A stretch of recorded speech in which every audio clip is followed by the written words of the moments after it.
It was one of those still Saturdays where time seemed to slow to a breath. The house was quiet in a way that felt intentional, like it, too, had decided to rest. Carl, my husband, had left to run errands. Something about mulch for the garden and a few things from Home Depot.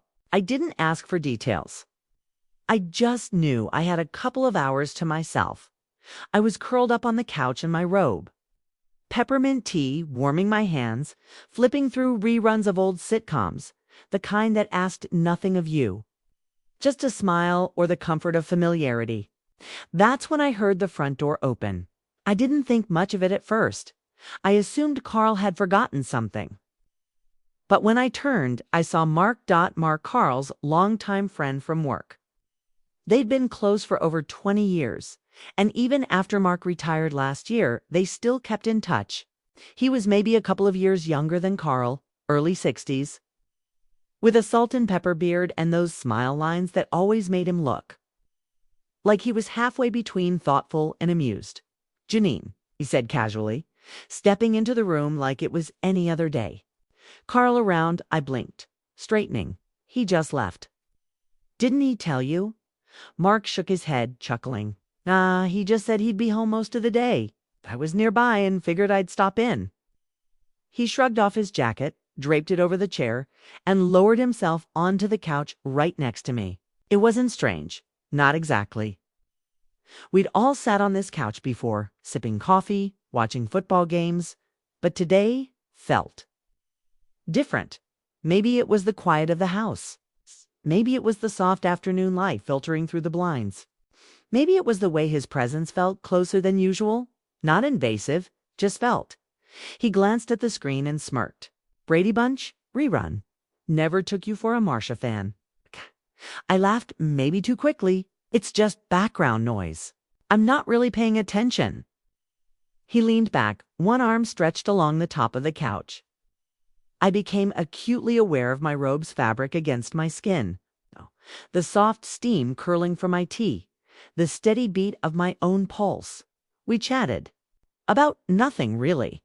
Carl's new obsession with growing tomatoes, the housing development down the road, the unusually warm spring. Mark's voice was easy, familiar, but behind it was something softer, something that lingered. Between words. "You changed your hair," he said after a pause. His tone was lower, gentler. I ran a hand through it, self-conscious. Just a few highlights. Felt like I needed a change. He smiled, slower this time. "It suits you. You look really nice today." The silence that followed wasn't awkward, it was charged. Like something unsaid had just entered the room and sat quietly between us. I looked at the TV, pretending to care about the laugh track filling the space. But I could feel him there beside me. And something inside me, something long dormant, shifted, you know? He said softly, "I've always admired how calm you are. Even back at those chaotic backyard barbecues when Carl was rushing around trying to host the whole world, you were just steady, like the eye of the storm." I turned toward him, surprised. "You noticed that?" He nodded slowly. "I notice more than people think." There it was again, that look. It wasn't bold. It wasn't inappropriate. It was thoughtful. Deep. It made me feel seen. I had always liked Mark. He listened in a way that made you feel your words had weight. But I had never imagined being alone with him like this. In this stillness, in this quiet, in this shared space that suddenly felt full of something neither of us could name. I looked down at my tea and realized it had gone cold. I reached to place the cup on the side table, and as I did, my hand brushed his. He didn't move. And for a moment, neither did I. He looked at me then, really looked. And in that gaze, I felt the weight of years. Years of being dependable, predictable. Years of quiet dinners and wordless mornings. Years of being part of a partnership that functioned like a machine but hadn't felt like a marriage in a long time. I stood up too quickly. "I should probably find you a blanket," I said, voice barely above a whisper. Mark nodded. "Yeah, of course." And just like that, the moment passed.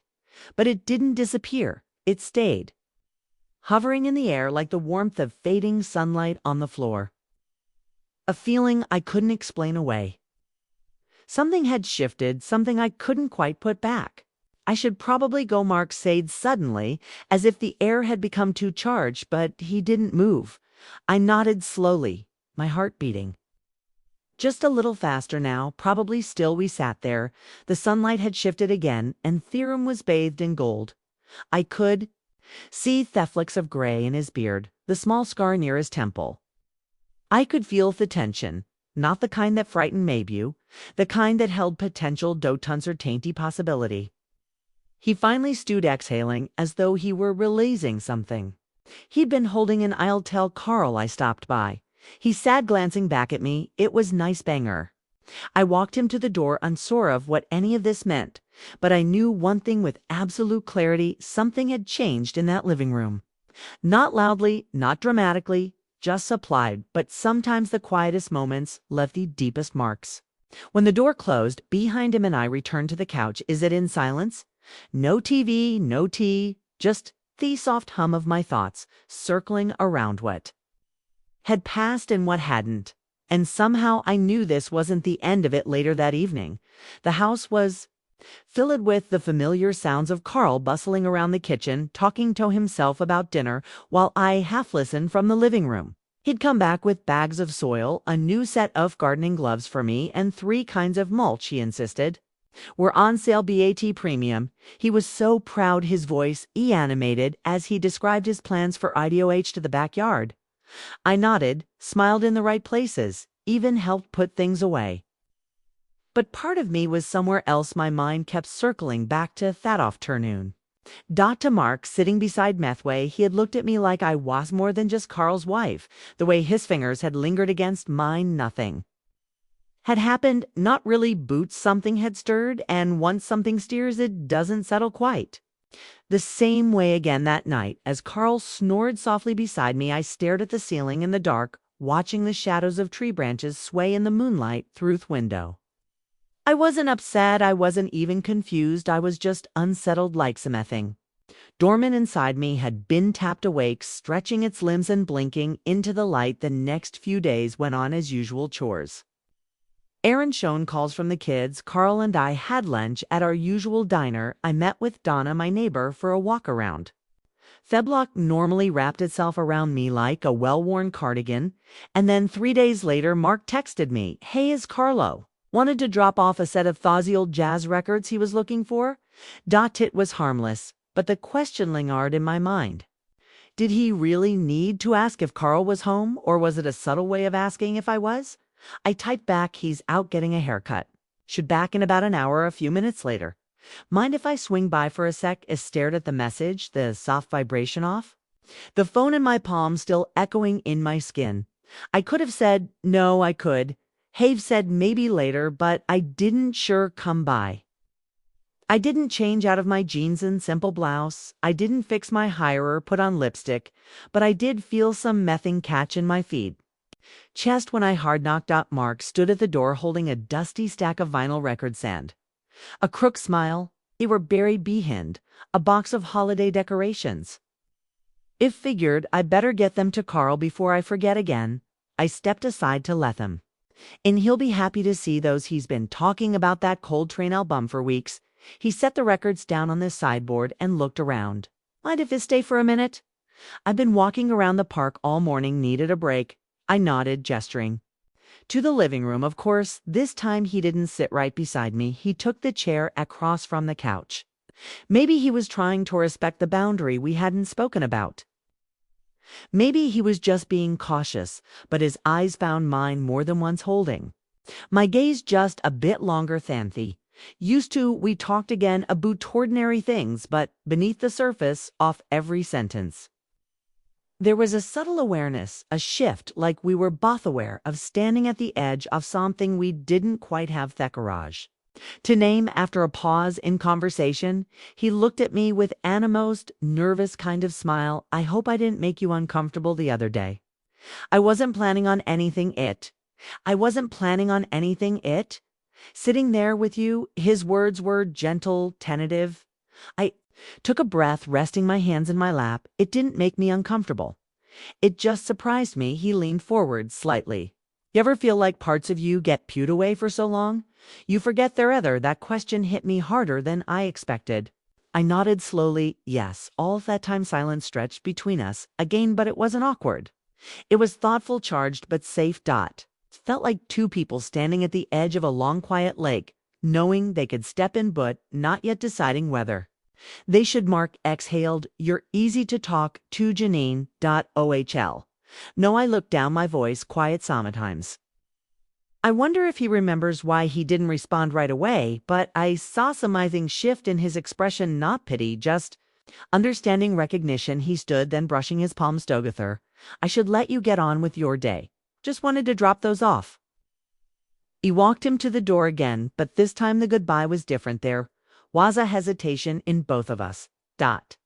Like something unspoken was hanging just between us, waiting for the right moment. He stepped onto the porch. He turned back. Would you ever want to just meet up for coffee sometime? Nothing serious? Just to people talking the way he has said it, so careful. So sincere, stirred something deep inside me. I hesitated, not because I didn't want to, but because I wasn't sure if saying yes would open a door I wasn't ready to walk through. Still, my voice came out softer than I expected. Baby. He nodded, accepting Theon's word for what it was. Take care of yourself, Janine. Amen. He was gone. I closed the door slowly, my fingers resting on the doorknob for a long moment. I stood there listening to the quiet house, feeling the warmth of his words, still lingering in the air. It wasn't about romance. Not yet. It wasn't even about temptation. It was about being seen, noticed, and as I returned to the living room, I realized that no matter how ordinary a day might start, a single moment, just one, could change everything you thought you knew about yourself. The week that followed was strangely quiet. Carl was busy with his garden project, digging up patches off the backyard and turning our patio into hut he called his Zen zone. He was sophist, so full of purpose, and yet I felt like I was living just slightly outside of my own life, as if watching it from the other side of a window. I move it through my routines with a smile. But underneath something restless stirred. Mark didn't text, didn't call at first. I thought that maybe it was fourth best. Maybe we'd both sensed Themamend had passed, that whatever had hovered in the air between us was fleeting and should be left there. But silence made it worse. Not hearing from him gave my mind space to wander, Toymajin, to replay our conversations. His voice, the way he looked at me like he saw a version of me I'd long forgotten. And on Thursday afternoon, I stopped by local Coop to pick up some lavender hand cream. I liked it. Was quiet, just me and the cashier, until I turned down Thella style and nearly bumped into Simeon.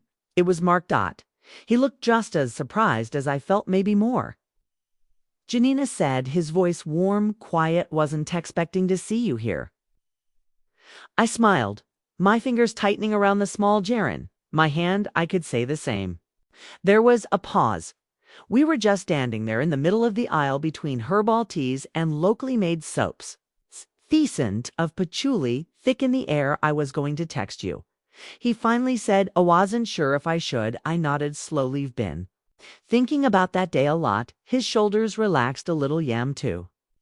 Neither of us said anything else, soared away, but he followed me to that checkout, like we both silently agreed that this accidental meeting means something. Outside, the late afternoon sun was warm and the trees along the sidewalk swayed gently in the breeze. Want to walk a bit? He asked. I hesitated for only a second. Sure. We walked toward the park. It wasn't far, and the small gravel path that looped around the pond was always quiet. This time of day. Ducks flowed tedlessly on the water, and children's laughter echoed faintly from the nearby playground. It was peaceful and familiar, but there was tension, unspoken, low and constant. I keep wondering why that day felt different, I said. Finally, breaking silence, Mark glanced at me. Because Z was different. You and we've always shot good conversations, Janine, but that day something shifted, for me at least. It looked down at the path, the sound of our footsteps mingling with the rustle off wind in the trees. I felt it too, I admitted, and it scared me a little. Hadn't speak for a while. Then gently it because of Carl. Yes, I said with a hesitation, but not in the way you might think. He stopped walking, and I turned to face him. Carl and I were okay, we've always been okay, but somewhere along the line we stopped seeing each other. It's like we became roommates who share a house and memories, but not much more theirs. It's comfort in that, sure, but comfort can make you forget who you used to be. Mark looked at me with an expression that was hard to read, part sadness, part empathy. I never meant to put you in a difficult position, he said, quietly. Are important to Carl, and you've always been someone I admired from afar. But that day on the couch, something felt wrong, and I haven't been able to stop thinking about it. The breeze picked up slightly, tuffing at the ends of my hair. Neither have I. I whispered. There was a long silence between us, but it wasn't uncomfortable. It was full of things weren't ready to say out loud. Mark took a careful step forward. Look, I'm no tasking for anything. I don't want to cause problems. I want to be honest with you because for the first time in a long time, I felt something true. Not traumatic, not reckless, just true. I didn't know what to say. My heart was racing. And yet I felt strangely calm. It wasn't about an affair. It wasn't about secrets. It was a Buddha connection, a moment of emotional honesty in a life that had become too quiet. We sat on a bench overlooking Thepend. The water shimmered in the Latson, and birds hopped across the grass nearby. Do you ever feel like parts of yourself are still waiting to be discovered? I asked softly. Mark smiled. I think we spend our whole lives discovering them. I turned toward him. So, what do we do with this, with what's growing here? He didn't answer right away. He looked out over the pond and back at me. We take it one moment at a time, no expectations, no pressure. Just honesty. You deserve a thought. I swallowed hard, feeling the weight of his words settle inside me. It wasn't a solution, but it was real, and some who thought was enough. We walked back in silence, but it was a different kind of quiet than before, not unsure, just tender, thoughtful. When he dropped me off by cat, the Coperide parked, he didn't ask to see me again. He didn't me too. We both knew it wasn't the last time. And as he drove home, lavender cream in the bag beside me and the scent still lingering my hands, I realized that the road I was on wasn't one I had planned, but it might just be leading me back to a part of myself I thought I'd lost. The days that followed moved with a softness I hadn't felt in years. I carried on like always, cooking dinner, folding laundry, chatting with the neighbors. But something inside me had shifted gently but undeniably. It wasn't just about Mark anymore. It was about what Hera presented, a mirror, a spark, a quiet reminder that it was still very much here. Carl didn't notice. Or if he did, hadn't say anything. He was so wrapped up in his backyard project, showing me his progress each evening like a proud child with a school project. I nodded, offered compliments, even helped him paint the new bench he built. But all the while, a part of me felt like it was living a parallel life. One foot in the world I'd known for decades, the other towing siege of something unspoken and new. It wasn't wrong what was happening. At least that's what I kept telling myself. There were no secrets, no betrayal, just connection, thought, reflection. Stilly knew I couldn't live in between forever. Then came the morning I found Mark's note. It wasn't in an envelope. Just a single sheet of lined paper folded neatly and tucked into the mailbox beneath. A few circulars and a gardening supply catalog. My name was written in the corner in his cleanse-linted handwriting. Janine, I hope you're not upset I left this. I didn't want to call, not because I didn't want to hear your voice, but because I wasn't sure he could say all this aloud without fumbling through it. I meant what I said the other day, all of it, but I also know Ikua can't be a disruption in your life. You deserve clarity, peace, and if there's something in your world that's missing, Anley, you can decide what you need. Toffle it. That said, I'll be at the lake house this weekend, just for a few days. Ego. There's sometimes when I need to clear me head. If you want to talk or just sip by the water, I'll be there. If no, that's okay too. No pressure, no expectation. Just honesty. Always. Mark. I must have read it 5 times before. I folded it back, upholding it tightly in my hand, as if it would tell me what to do next. The lake house, I remembered him mentioning it once years ago. A place he'd inherited from his father. In the hills north of town, I could picture it: old wood floors, big windows, trees rustling all around, a place where everything felt far away. That Saturday, I told Carl I was going to visit a friend out of town. He didn't ask many questions, just kissed me on that cheek and told me to have a good time. The drive was quiet, the road winding through golden fields and sleepy towns. I wasn't even sure I would go through within until I turned onto the gravel path leading to the cabin. My heart thudded like a drum in my chest, but I didn't turn back. Mark opened the door before Ick knocked. He looked surprised and not surprised at all. "You came," he said softly. "I wasn't sure I would," I replied. "I wasn't sure you would either." He stepped aside and I walked in. The place smelled like pine and coffee. Sunlight filtered through gauzy curtains. A fire crackled low in the corner. It felt safe. We didn't rush. We didn't fall into anything foolish or impulsive. We just sat, talked, drank tea, walked by the water, letting the breeze speak for us when words felt too heavy, and later, after hours of conversation and long silence, ceased. Glances that spoke volumes. He reached for my hand, that single gesture so simple held everything we had been dancing around, and in that moment, it wasn't about Carl or marriage or what was right or wrong. It was about me, about feeling alive again, present. Dotchison. We didn't cross any lines that couldn't be uncrossed. There were no whispered confessions under the sheets. No promises, just warmth, proximity, a closeness I hadn't realized that I missed so deeply. The next morning, as I watched the sunrise through the window, I felt something settle inside me. Not confusion, not guilt, but clarity. Mark made breakfast. We didn't say much, and we didn't need to. When it was time to go, he walked me tummy car, hands in his pockets, shoulders a little hunched against the morning chill. "Whatever happens next," he said quietly, "I just want you to be happy, Janine. That's all I've ever wanted." I nodded, eyes stinting unexpectedly. "Thank you for reminding me I still get to want things." We didn't kiss. We didn't make plans. I drove home under a soft sky, furrowed wide and open. Carl was in the yard. I pulled up, kneeling by the flower beds. He looked up and smiled, waving. Doted. In that moment, I didn't feel torn. I didn't feel like a woman caught between two lies. I felt like someone who had finally remembered that her story wasn't over. Whatever choices I made from that day forward, they would come from a place of truth. Thanks for listening.